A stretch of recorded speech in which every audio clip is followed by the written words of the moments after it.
It's Water Wednesday! Okay, actually the soil is very saturated, so we're not doing this. Pretty cut flowers. I got myself just total August vibes. I tried to film this video like on my way back walking and no, we're not there yet. I saw this today. This has been on my bucket list for a while, ever since they started performing in Toronto again. I knew I would like it, even though I typically don't like musicals. It's like something about that succession of notes. I don't know what the technical term for it is, but it really grinds my gears. Grating. But I knew I wouldn't run into this issue, mostly because most of the songs are from the movie, which I'm familiar with and love.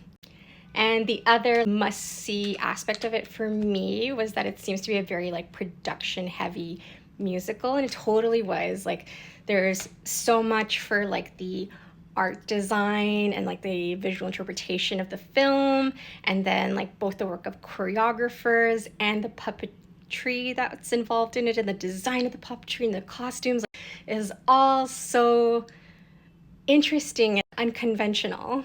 So I liked. Even though this musical can't escape that, what I suspect is the Andrew Lloyd Webber effect, where it has like I think there was like two musical numbers that did have like that musical fucking note. Technically, of the songs that were added, I really loved like the Nala like leaving the Pride Lands number, and then generally I also more liked any of the, okay, I'm gonna struggle with this, the sa cosa what I presume was that. I don't speak it, I'm so sorry, I tried my best to influence on that, both with Rafiki, and I was like, that piqued my interest, so I picked up the program with like the idea that I'd be able to like, read more about that influence on here. It wasn't just like in the character Rafiki, by the way.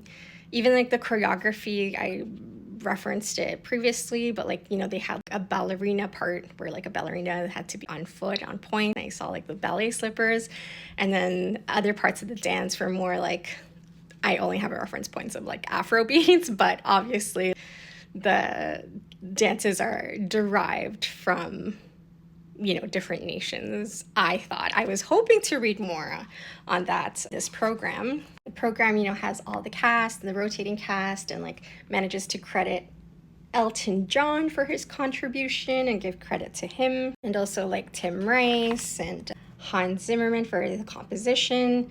And so I was looking, like I know the like subculture cannot be credited in that way because it's community owned, it's based. They cannot give like, I wrote this progression of chords, I composed this lyric. You can't credit that culture the way Hans Zimmer is credited. But I would at least have like a blurb. That's what made the experience so interesting for me. And I